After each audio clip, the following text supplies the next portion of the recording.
Good evening and very warm welcome to Tara Institute.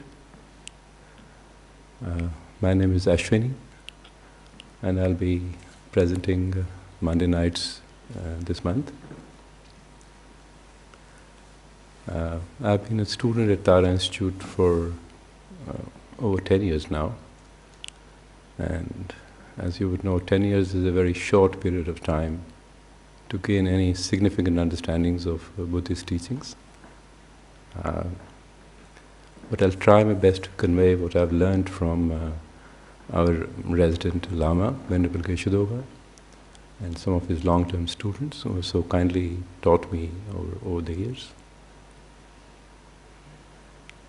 This is the second time that I'm presenting Monday nights. The first time I did last year in December. So I'm pretty new, still learning how to do it. English is not my first language, so you might not find my accent very familiar, or I may sometimes struggle to find the right word. I've left some feedback forms there. That's to help just, improve my presentations so that they're more meaningful. And you can also use them to write, issues that are not very topics which are not very clear, or something that you would like to discuss in greater detail. And I would take that as homework, prepare and present them next Monday or in the next sessions. So I think some of you must be regular visitors on Monday nights. Is anyone here for the first time? Oh, welcome. So, a little bit about Monday nights. The purpose of Monday nights is to introduce some of the ideas which are explored in greater detail in Buddhist philosophy and psychology. This session is open to people with no beliefs or all beliefs. The idea is for it to be thought-provoking, and we also do some meditations together, which is good. And so Shakyamuni Buddha, the founder of the Buddhist religion, about 2,500 years ago, said that we must not accept his teachings based on faith alone, and we should examine them using our own reasoning. I think this in itself is a very important teaching, because accepting something in faith perhaps stops us from deeply internalizing that idea. We might hold it as a good thought, a good idea, and just go on with our lives as usual. Or we might believe in them until something or someone challenges that belief. And because there is no solid personal conviction, it is not very useful for us, especially when we need it the most. So the idea that a deep conviction, which is prerequisite for any possibility of change in the way we think or act, comes through testing the ideas and more importantly, validating them with our own experience, and see if they are logical. So I hope the presentation today will trigger some conversations, and we'll have time at the end for discussions. But I would say that you should accept whatever stands the test of your reason, what you find logical, and discard which you think, or set aside what doesn't, meet the test of your reasoning, doesn't seem logical. So this way, it will also help me and others in this room deepen their own understanding about these topics, which are not sometimes so simple to understand.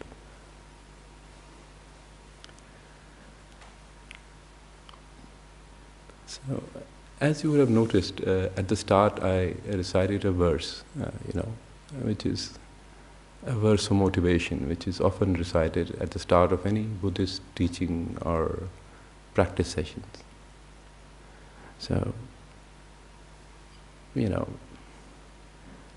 might be familiar with the words, be careful what you wish for. It's framed as a kind of a warning in the West, but I think it implies that that our aspiration or motivation has some power or some potency to create a result. So Buddhist tradition also have very similar understanding. So by setting a motivation and by bringing to mind why we are really doing something, we create causes for its fruition. So how does this happen? How do we get what we aspire for? So Buddhism, like modern science, believes in cause and effect. So all phenomena, external or internal, mental, arise because of causes and conditions. So when we set a motivation for our practice or whatever else we may engage in, so in our mind we are sowing these seeds of aspiration or creating a potential or creating a cause for fruition. So when these causes ripen and they meet with favorable conditions, we get what we aspire for. So on a practical level, we can again examine it using our own experience. We can see the thoughts that we habitually have. How many of them turn into speech or our actions? Everything that we do or think is led by an aspiration, by a thought. We may not be mindful of it. We all physically acted today to come here to this class and to discuss ways to improve our minds, maybe lead a little bit happier lives. So we can trace this back to a thought. We might have had days ago, weeks ago, months ago, or from a Buddhist point of view, many lifetimes ago. Maybe we were watching Netflix, scrolling our phone and thought, oh, maybe one day I should go and attend a meditation class. So that thought, that seed, that cause, met with the right conditions of having the center, having the time and ability to come. So all these have come together in our being here together today. So while it seems, not so plausible, but when we relate it with our own experience and kind of extend this thinking, you can see that yes, sometimes what we think we are able to get.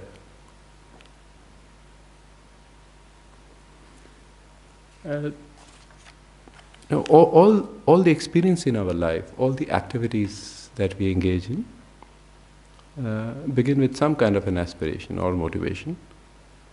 And from a Buddhist point of view, motivation is incredibly important. Incredibly important. In fact, the way we experience this world depends on our motivation. So the same action done with different motivations can lead to some very different experiences. So, let's say that when we do a good deed, we give our place in queue to someone who needs it. We may do it with different motivations. Or for instance, we might help others because we want them to like us, or we want something in return, or feel special or needed, or at the very least we want to thank you. And sometimes when this doesn't happen,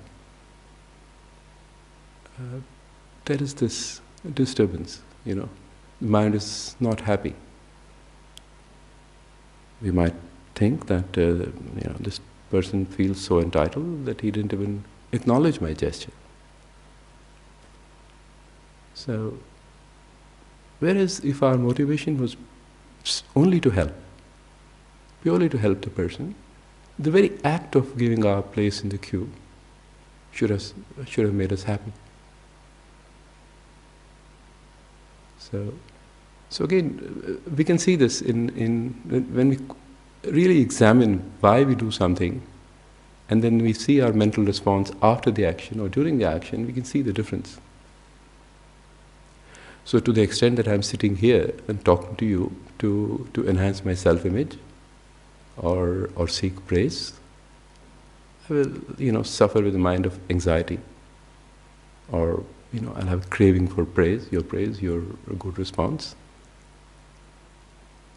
And to the extent that I'm sitting here to be helpful, so that we could all, have a dialogue to improve our lives and improve our minds and lead happier lives, I'll have a calm and peaceful mind. So I won't tell you how anxious I am right now. So from the Buddhist point of view, motivation is, for any action, the best motivation for any action, coming here, doing our jobs, driving our cars, whatever. The best motivation is to be of benefit to others. Because, as we discussed in the examples before, not only it is good to benefit others, but it indirectly benefits us. It improves our own experience of life, of things. So in the verse that I recited at the beginning, that's the Mahayana tradition, where we aspire to become enlightened, we aspire to become Buddha, for the purpose of helping other sentient beings. So everything in practice that we do is driven by this very vast motivation, and that makes the practice or whatever we do, I think, more joyful. It gives a better sense of purpose to what we do. So, long way of saying, in short, that we get what we wish for. Okay.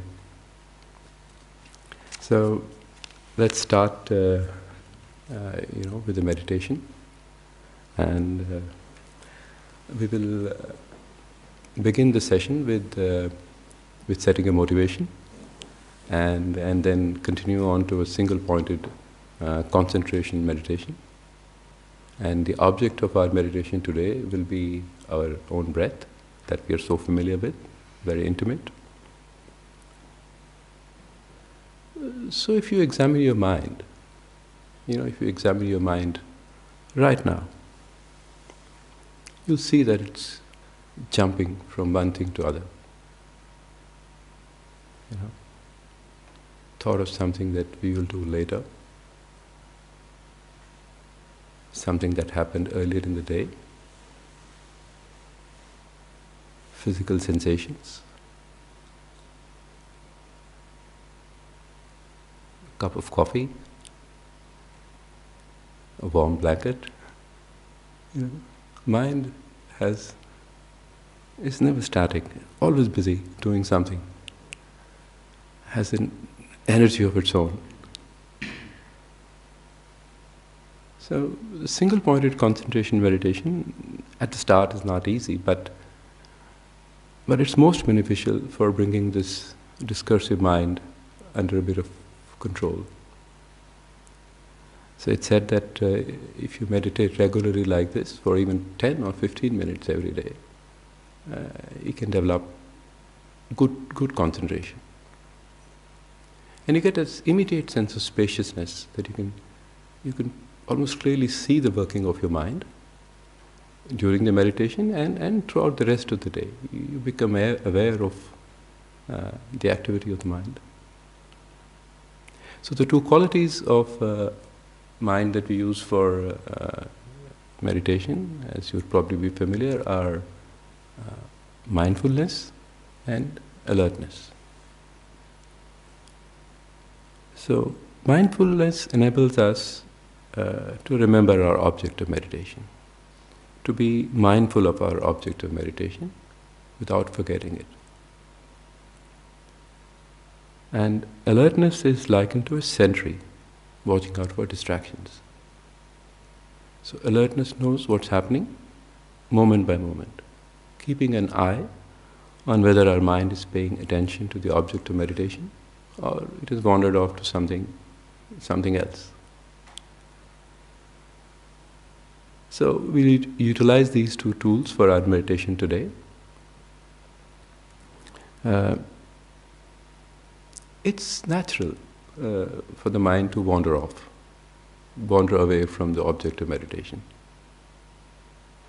because that's what we are habituated, the mind is habituated. It's very difficult to break that habit. So we will use alertness to catch this wandering mind and bring it back to the object of our meditation, which is our breath today. And during our meditation session, we might have to do it over and over again, but we should do it very gently, without any anger or any frustration arising. To understand that this is how the mind is at the moment, and we are using alertness to bring it back to our object of meditation. So let's find a comfortable posture. If you're on a chair, you can put your feet firmly on the ground. And the idea is to be relaxed yet alert. So if you're on a cushion, you can adopt a cross-legged posture, hands gently resting in your lap, right on the left, and thumbs together. It's important to keep your spine straight, but relaxed. Chin tucked in slightly. You can keep your eyes slightly open to let some light in, and rest your gaze at the ground in front of you. Or if it works better, you might want to close your eyes.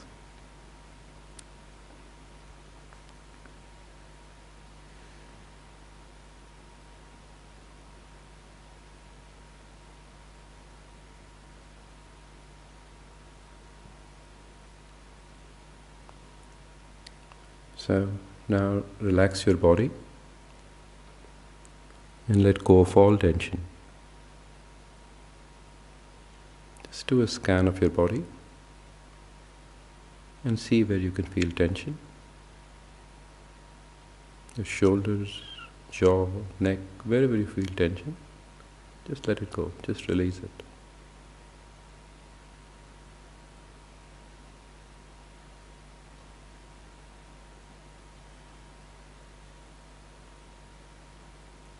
Now, turn your attention to your thoughts and drop them,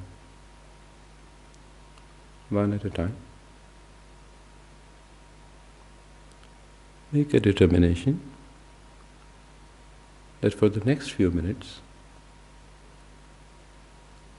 you will devote yourself to the now, to the here, to the present time.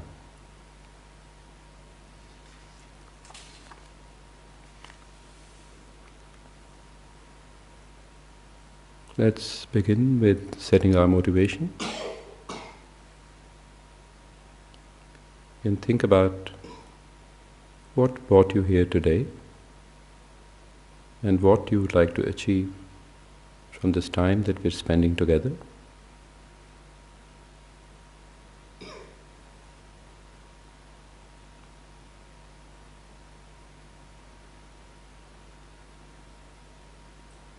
Whatever your specific reasons for being here tonight,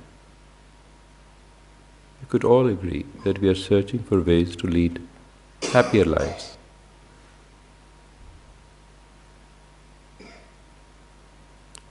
Let's generate a sincere wish that the time we spend together becomes a cause for us to lead a happy life and be of benefit to others.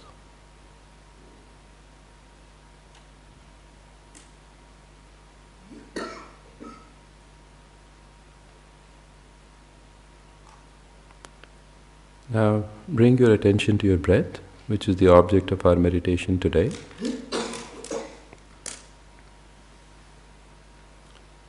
You can do this either by focusing on your nostrils, where you feel the subtle sensations of the breath as it enters and leaves the body.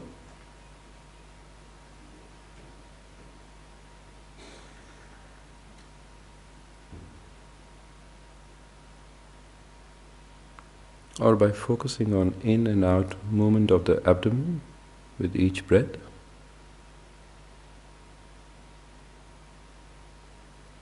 Choose one, whichever works best for you.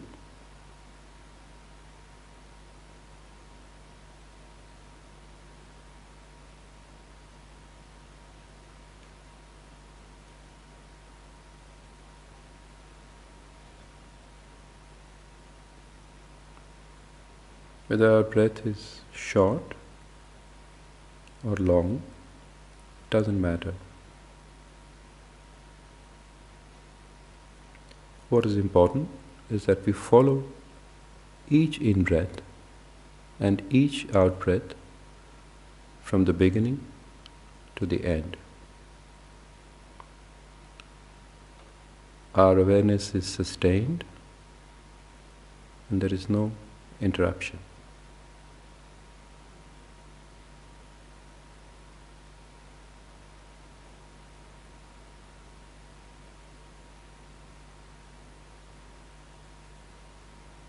What is recognizing our breath is our mind. And the object of our mind, the object of our mindfulness is the breath, the in-breath and the out-breath.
thoughts will arise,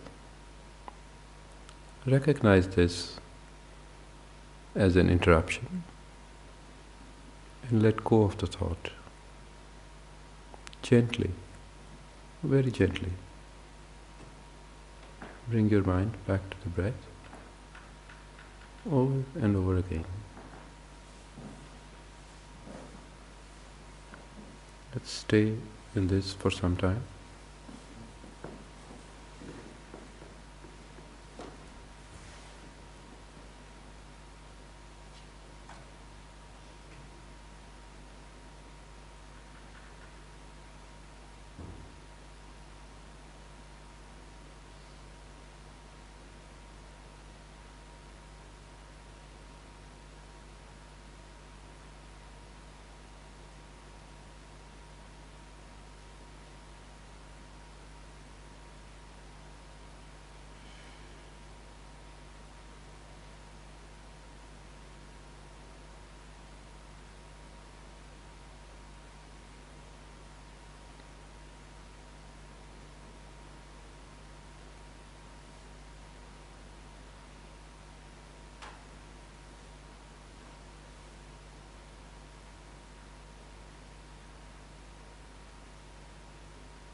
Relax your concentration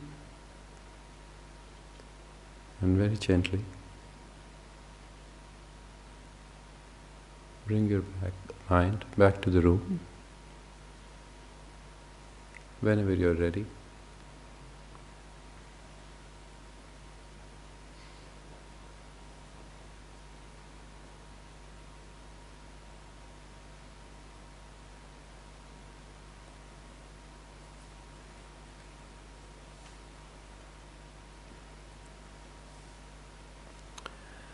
Think how wonderful it's to have the leisure to practice like this,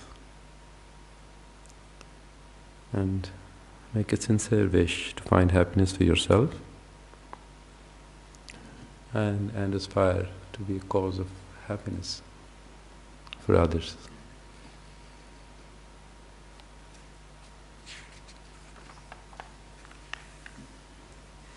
How is that too long? Too short?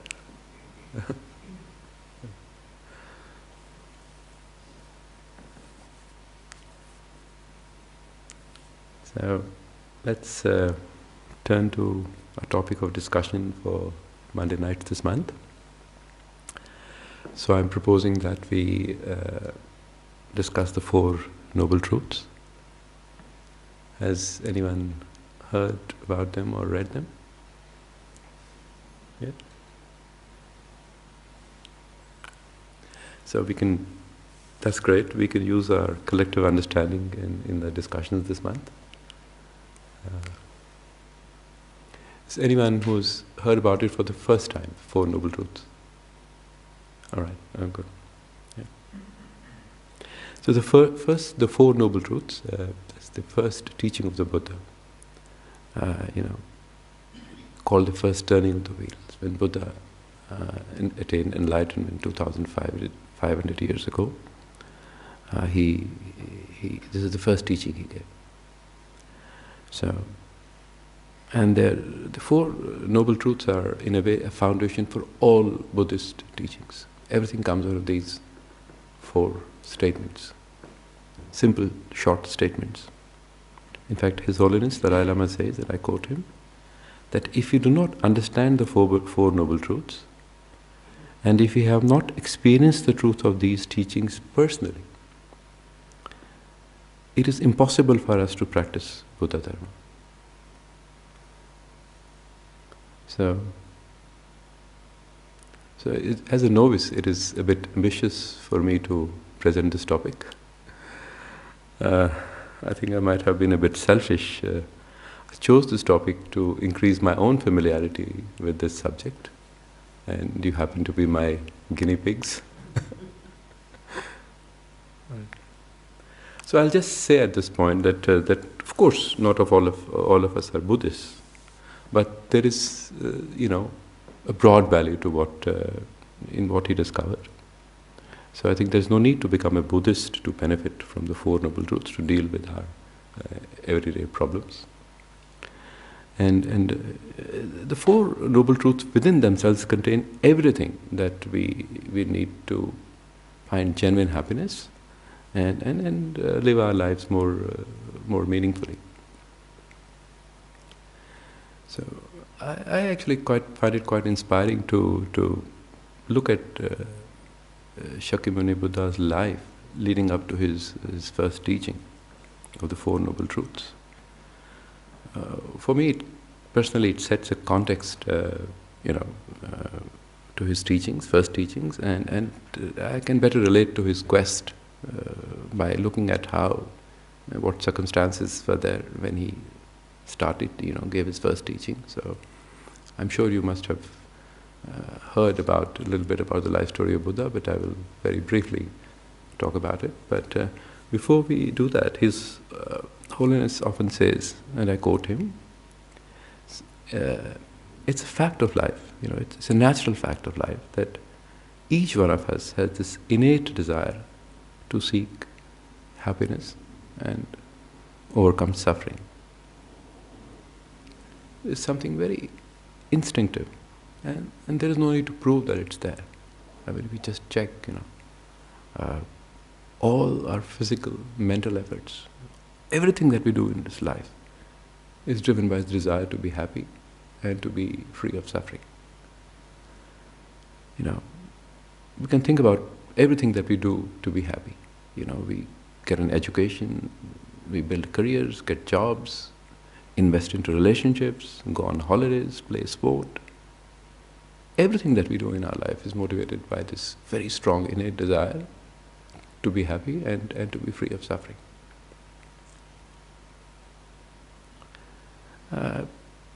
But we can also see from our own experience that despite all this effort, for me a lifetime of effort, it is very, very difficult to, sustain a happy mind.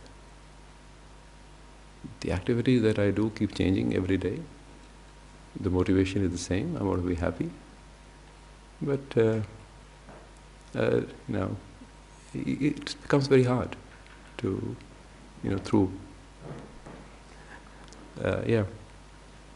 So I might wake up each morning and subconsciously hope that it'll be a good day, and this day I'll have more pleasant than unpleasant experiences. uh, that nothing will go wrong today, or maybe I'll plan for nothing to go wrong the next week or the next month or the next year. But I know something can happen today. It can happen tomorrow, it can happen next week. And it'll interfere, something could interfere with my desire to be happy and lead me to suffer instead.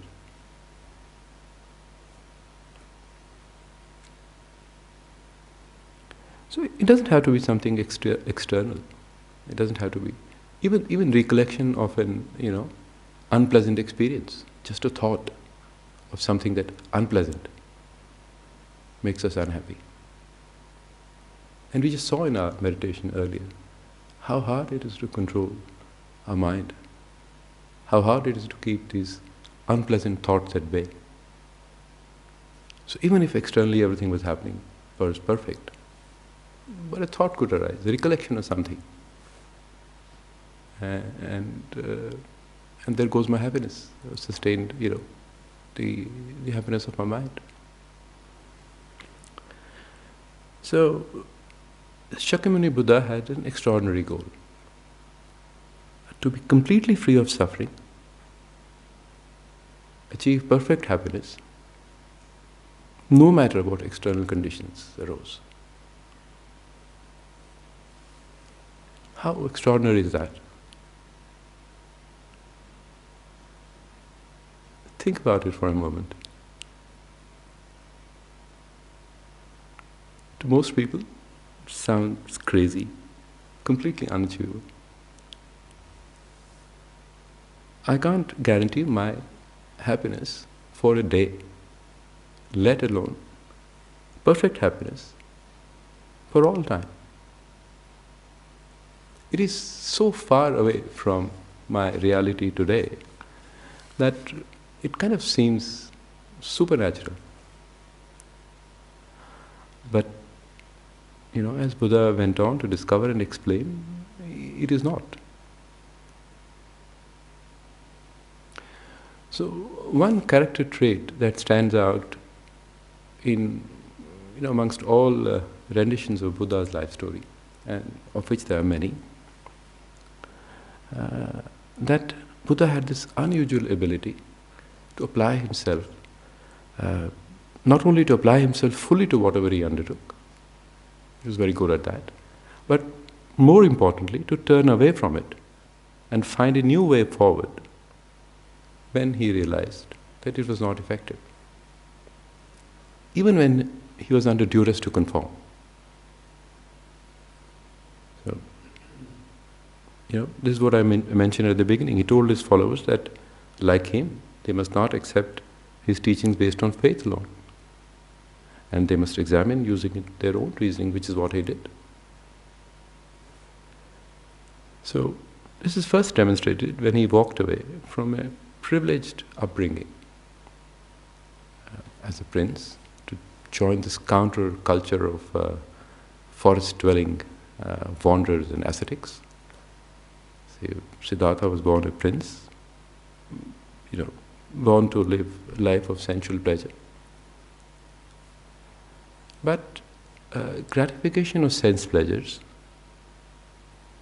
and, enjoyments of the worldly successes seemed shallow and pointless to him. If human life inevitably ends in old age, sickness and death. So I'm sure he must have been, everyone in his palace must have told him that, such is life. You're not the only one undergoing all these things. All of us have to undergo this. And yet, he was not happy to accept that explanation for suffering. Just because everyone else has to undergo suffering, that it is right to undergo suffering, whilst, everything we are doing is motivated by a desire to be happy. So, at the age of 29, he renounced his status, left his loving family, gave away all his possessions, left his, gave up his name and started a journey of physical hardship and spiritual struggle. He was just 29 then.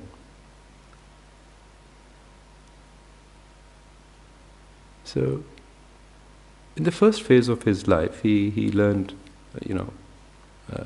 the ancient art of meditation from a series of teachers, and by the time he had lost his name, he was called Gautama, from the clan that he belonged to, of the clan Gautama, because he's also given up his name. He quickly mastered he was very good at whatever he did. So he mastered this art of, meditation, and he could reach very high, subtle and exalted states of mind. So much so that, the community of his teachers and everyone else requested him to become the leader of their, community and teach. So Buddha realized that meditation was a very valuable practice, but only a temporary refuge. He was, in search for this deeper wisdom, a solution that penetrated into the very nature of human suffering, and showed a way to end it once and for all. So, at that time in India, so he basically turned down the offer and set off on his own path. And at that time, 2,500 years ago in India, it was a very fertile ground for spiritual quest. A lot of people were experimenting with different things, trying to find answers to, big questions of life. So a belief at that time was that, desire is the source of all trouble. So if you turn away from pleasure and embrace pain, then you could cut the root of desire and be free from bondage. So he joined a group of 5 of his companions at that stage and started some very extreme ascetic practices. I don't know if you've seen this picture of Buddha, emaciated Buddha with bones and skin. That is from depicting that period, because he stopped eating completely. He starved himself to within an inch of life. And then he realized that it's not leading to any extraordinary insights. And he started eating normally again.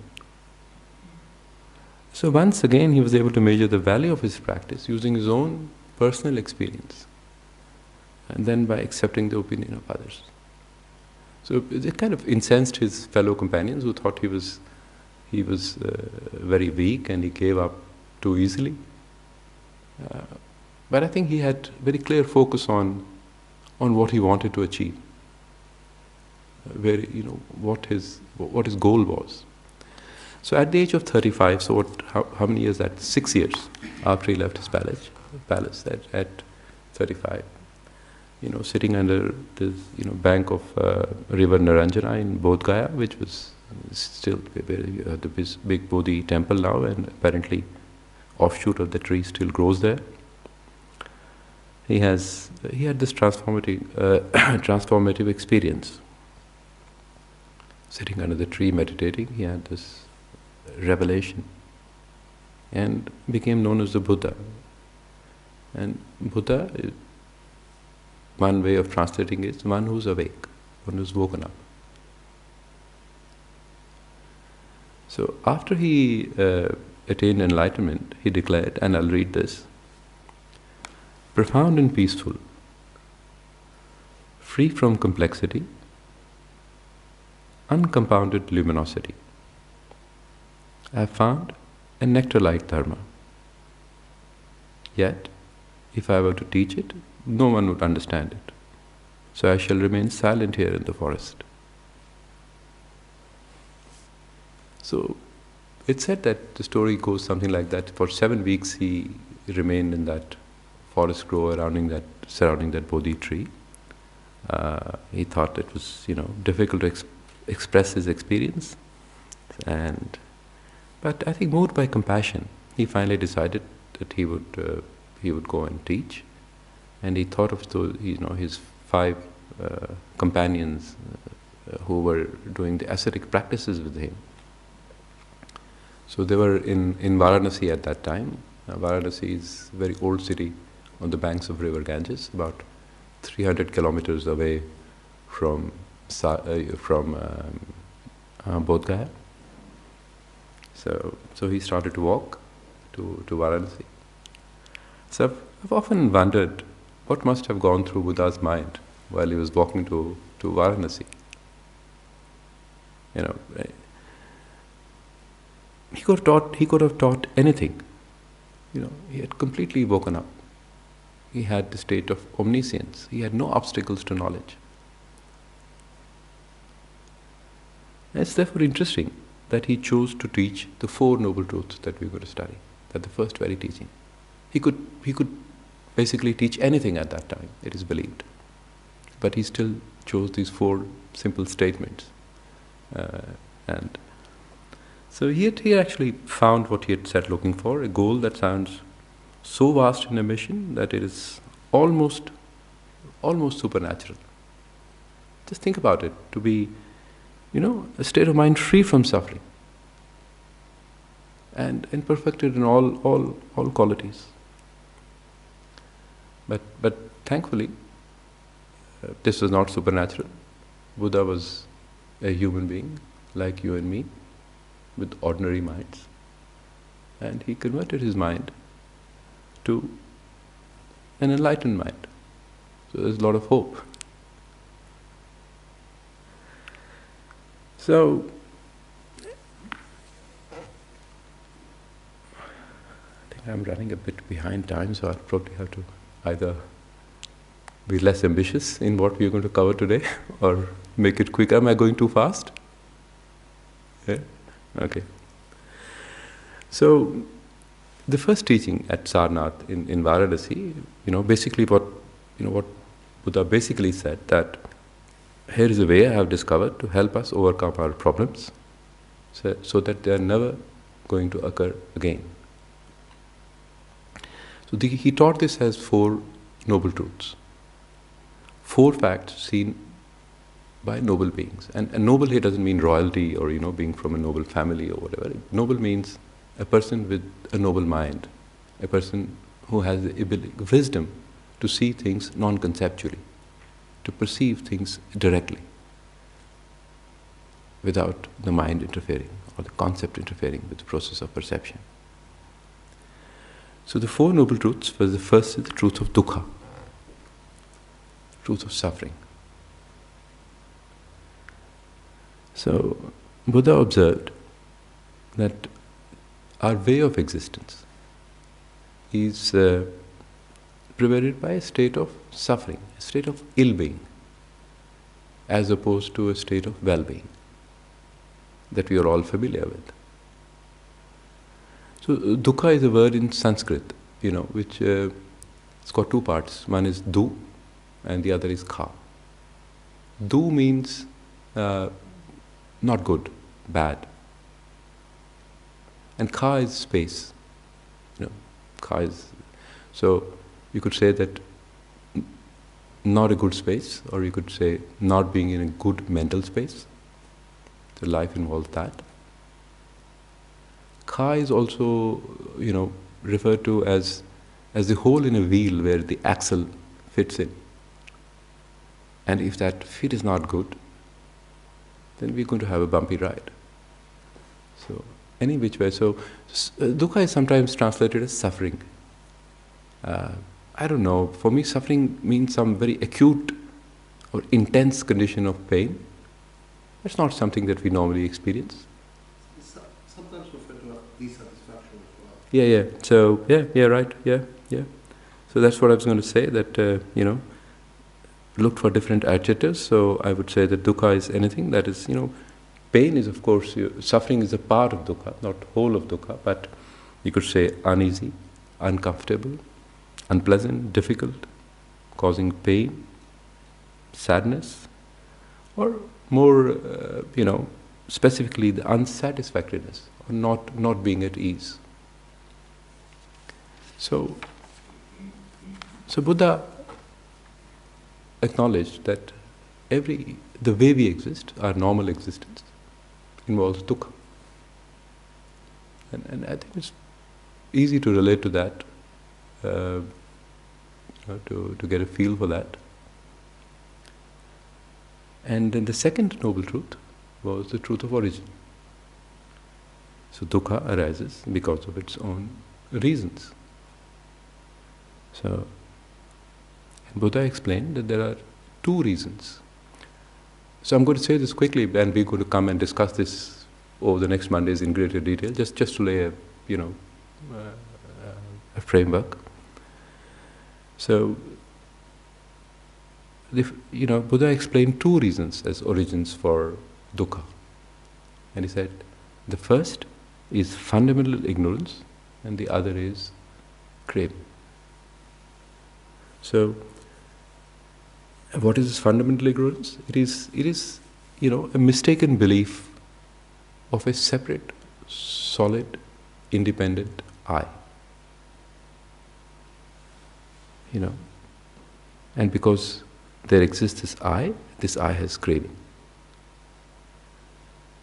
So we identify very strongly with the sense of I, because this I is always complaining, it's always wanting to go ahead. It has desires, it wants something, it doesn't want something. It is the one that's always worrying. So if you really think about it, how is my sense of I different to your sense of I? They're exactly the same, aren't they? Yet, my sense of I is very special for me. I hold it very strongly. And it leads me to crave. So, this painful and futile struggle to maintain this independent sense of I, this delusion of ego, and tend to its cravings, is the cause of samsara, the dukkha of cyclic existence. So that, in summary, was the truth of origin. And then there is the truth of cessation, that it is possible to end dukkha, to end suffering. So Buddha confirmed that it's possible to end this solid sense of I and this ego-centered desire, and to put an end to dukkha and gain freedom from this perpetual sense of unsatisfactoriness. That's the truth of cessation. And the fourth noble truth was the truth of the path, the way out of dukkha. So Buddha laid down a method which involved, of course, living ethically, practicing meditation, and developing wisdom, realizing ultimate reality. So, if we follow the path, we could take the same journey to enlightenment and freedom that Buddha undertook. We can wake up too. So that's the path that he went on to explain.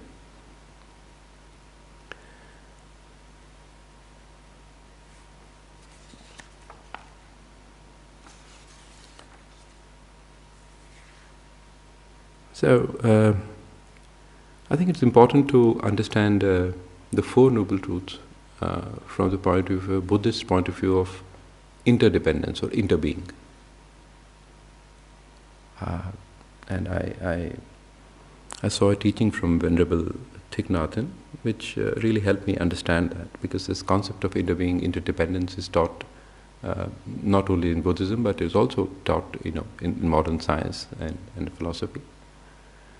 So in confirming the state of truth of dukkha, the state of ill-being, the first noble truth, Shakyamuni Buddha also confirmed its opposite, the state of well-being, the cessation of ill-being, the third noble truth. Why is that?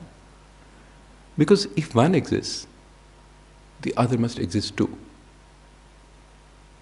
like left and right, like top and bottom, like this bank of the river and the other bank of the river. Any pair of opposites. So left cannot exist without acknowledging that there is right. So if you say left side, at the same time you are confirming that there has to be a right side. So this is interbeing, this is sahabhu. One cannot exist without another.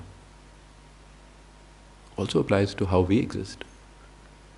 So once we understand ill-being, interbeing, the interdependence, we know that if there is a state of ill-being, there must also be a state of well-being. One cannot exist without the other. So that's the good news for us, because it's possible to end dukkha and gain freedom from this perpetual sense of unsatisfactoriness. So we can see now how these Four Noble Truths can be explained in set of two sets of cause and effect. So if we look deeply into the first Noble Truth, the truth of dukkha, we can see how did this come about? How did the dukkha come about? What are the reasons for me to feel dukkha? And there, because dukkha is not random, it's not permanent. It comes because of its own causes and conditions, like anything else. And there, in the first Noble Truth, we can see the cause, the second Noble Truth,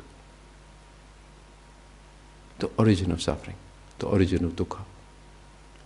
Similarly, when we look at the third Noble Truth, the truth of cessation, the state of well-being, we can similarly think that there has to be a cause for this state of well-being. And that is the fourth Noble Truth, the path to cessation, the path to well-being. So you can see that how Buddha explained this as two sets of cause and effect.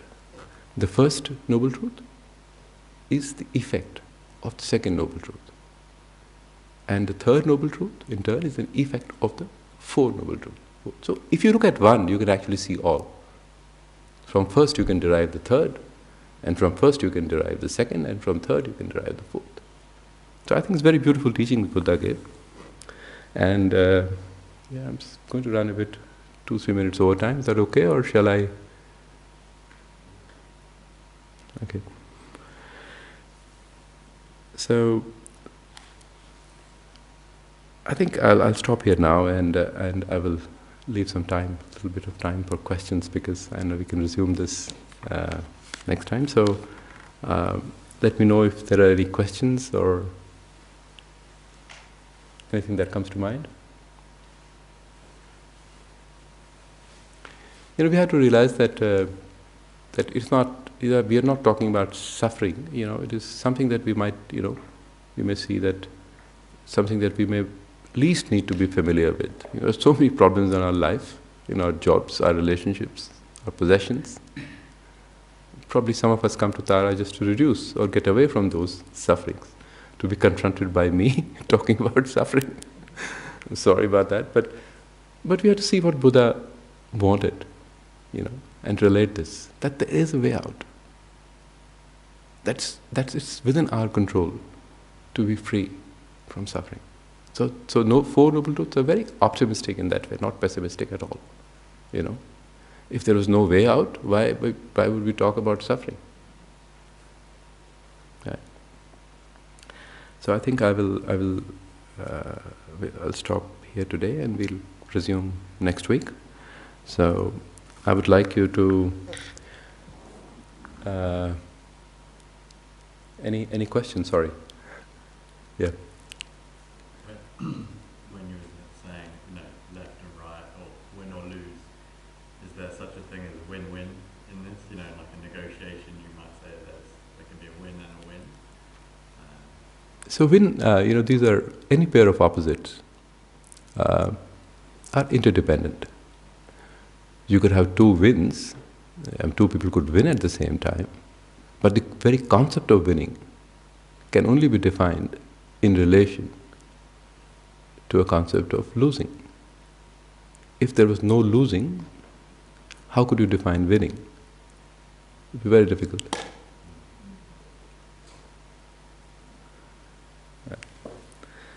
So let's spend a minute in dedicating. So I invite you to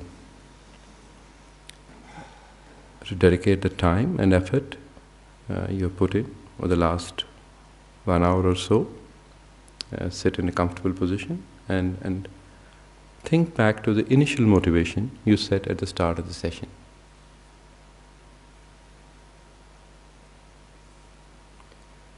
Generate strong wish that any beneficial outcome from the past 60 minutes, anything you have thought about, the time you have spent contemplating, your presence here, may it become a cause for you to achieve your motivation. May it be of benefit to you and those around you.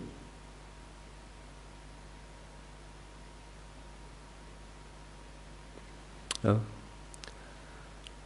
thank you for coming, and